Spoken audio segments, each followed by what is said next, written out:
C'est au travers de cet enseignement qu'ils ont encore ramené Pierre. Voilà pourquoi l'enseignement que nous prêchons, voilà pourquoi Paul dit, même si moi-même, Paul, je reviens pour détruire ce que j'ai prêché, que je sois anathème. Parce que l'évangile que nous prêchons, tu peux le prêcher aujourd'hui correct, mais après le temps, par rapport aux intérêts charnels, tu peux aussi chercher à transformer cet évangile pour ramener un autre évangile. Voilà pourquoi notre évangile, c'est un évangile de la précision. Nous, on ne se rassemble pas par rapport à... Pour que le campement commence, il faut qu'il y ait le sonnet de la trompette. Quand le sonnet de trompette sonne, c'est à ce moment qu'il y a un rassemblement. Toute église où il n'y a pas le ministère, ce n'est pas une église. Tout rassemblement sans ministère, ce n'est pas une église. Ce n'est qu'un rassemblement des hommes avec l'objectif politique. Parce que pour les juifs, même le christianisme, c'est une politique. Vous savez, même la loi de Moïse pour les juifs, c'est une politique. Voilà pourquoi la loi de Moïse était même dans la politique. C'est quand vous êtes rassemblés, quand il n'y a pas le ministre, quand vous êtes rassemblés, vous pourrez vous rassembler sans ministre, gloire à Dieu. Mais là, il n'y a pas l'église. Le jour que le ministre viendra, parce que l'église devient église quand le Saint-Esprit vient dans l'église. Amen.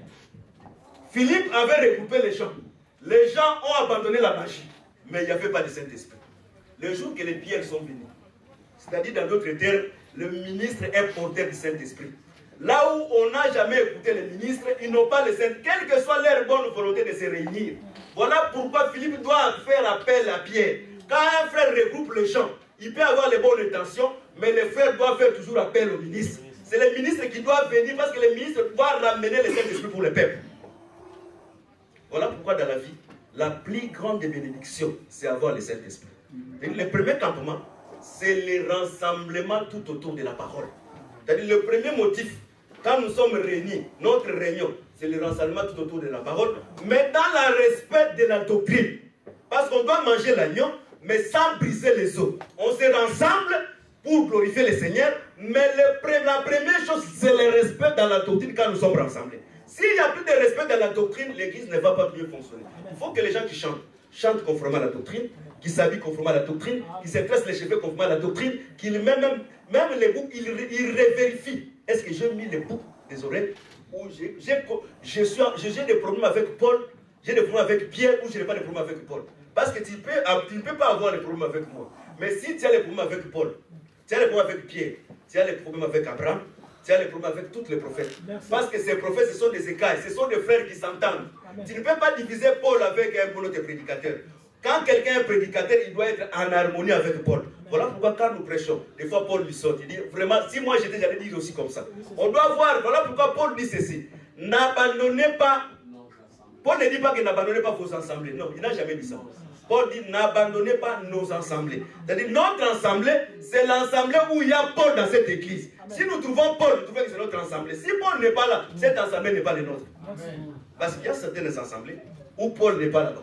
Quand nous trouvons seulement une femme en train de prêcher, Paul n'est pas là. Quand nous trouvons une sœur chanter avec des bijoux, avec des rouges compliqués, nous comprenons que Paul n'est pas là. Dans son chant, quelle que soit son bonne intention, Paul n'est pas là. Nous trouvons des sœurs avec des jupes compliquées. Nous trouvons que Paul n'est pas là. Parce que quand Paul est là, les gens doivent s'habiller avec modestie et pitié. L'église doit commencer par le respect de la doctrine. Même si ta sanctification à la maison, on ne le voit pas. Mais le respect, la manière de te vêtir, la manière de te conduire dans l'église. La conduite dans l'église, elle est physique. Voilà pourquoi, attention de la manière qui est en train de te conduire dans l'église.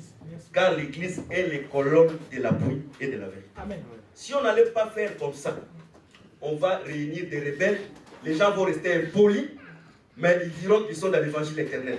Cette connaissance qui enfle, les bien-aimés Jacques avaient déjà vu ça depuis longtemps. Il a dit que c'est une connaissance diabolique. Beaucoup de frères, ils sont en fait de connaissances, ils croient que c'est la connaissance de Dieu, mais c'est une connaissance diabolique. Parce que quand on lit Ézéchiel 28, on comprend Satan aussi. Il était plus sage que Daniel. Lis très bien la Bible. Satan, Lucifer, il était plus sage que Daniel. Or, Daniel c'était quelqu'un, même si toute Babylone n'avait pas l'interprétation des songes, si Daniel se concentre, il pouvait te dire ce que tu as pensé, c'est ceci, et son explication, c'est cela. Mais le diable, lis bien, rien n'était caché. Donc, ça dit, tu peux avoir la connaissance, mais une connaissance diabolique. On saura comment tu as une connaissance diabolique quand la pensée du diable va entrer en toi, s'enorgueillit maintenant de cette connaissance. Parce que ce qui a tué le diable dans l'Éden d'en haut, c'est la connaissance et l'orgueil. Voilà pourquoi cet évangile, ce n'est pas un évangile des orgueilleux. Cet évangile doit être humble, comme étant la colombe. Tu dois être aussi doux. Mais tu dois être aussi prudent comme le serpent. Le serpent là qui est prudent, ce n'est pas le diable. Le serpent prudent, c'est Dieu lui-même. Amen. Voilà pourquoi dans l'église, nous devons commencer par les choses élémentaires de la doctrine. L'Israël devait commencer vraiment à se rassembler. Nous allons arriver jusqu'à la mer Rouge. Et je crois bien les semaines qui viennent, nous allons maintenant parler sur le deuxième campement, sur la consécration du premier-né. On va avancer comme ça. Comment on devient un premier-né? Comment on devient consacré? Sinon, si on ne prêche pas de cela, on commence seulement à voler. Les gens vont voler, mais même l'oiseau, il vole quand il a des ailes qui deviennent fort. Mais quand il n'y a pas des ailes, il marche premièrement comme étant un homme terrestre. Vous devez vraiment commencer à voir que les ailes donnent des ailes comme étant des pigeons qui marchent sur la terre. Mais si on commence à prendre un oiseau que les ailes ne passent sur le rejette dans les airs, le courant d'air va les transporter de loin. Voilà pourquoi beaucoup de nos frères, beaucoup de décès, le courant d'air de l'évangile, parce que la prophétie, c'est le courant d'air. Ça, c'est en haut, le courant d'air a détruit leurs ailes et ils sont morts. L'évangile, quand il n'est pas bien prêché, quand le prédicateur ne prêche pas en regardant plus sur la doctrine, l'Église va aller dans une déviation de la doctrine. Amen. Voilà pourquoi on pouvait normaliser les choses qui ne sont pas même normales. Un frère de l'Évangile, on doit le trouver poli comme l'Église des bien-aimés Paul, comme les frères de l'Église des bien-aimés Pierre. Un frère de l'Évangile éternel qui était dans l'Église de Paul, de Pierre, de Jacques, n'est pas différent d'un frère qui se trouve dans cette Église. Une sœur de l'Église de Paul, de l'église de Pierre, n'est pas différent d'une sœur qui se trouve dans notre assemblée. Si la sœur est différente des sœurs qui étaient dans l'église de Paul ou de Pierre, il doit se voir qu'il y a quelque chose qui se trouve dans sa vie. Parce que la Bible dit que les femmes ne séparent pas de bijoux, que les femmes s'habillent avec modestie, faisant profession comme les femmes qui sont appelées à servir Dieu. Une femme qui sert à servir Dieu, il doit avoir les modèles Sarah et il doit avoir les modèles les âmes de l'église de Paul et de Pierre. Amen. Amen. Sinon, on aura des frères et des sœurs. Sinon, on aura des frères et des sœurs qui sont en dehors de la doctrine. Que le Seigneur vous bénisse. On se limite ici. Que la grâce de Dieu se repose sur nous. On va incliner la tête pour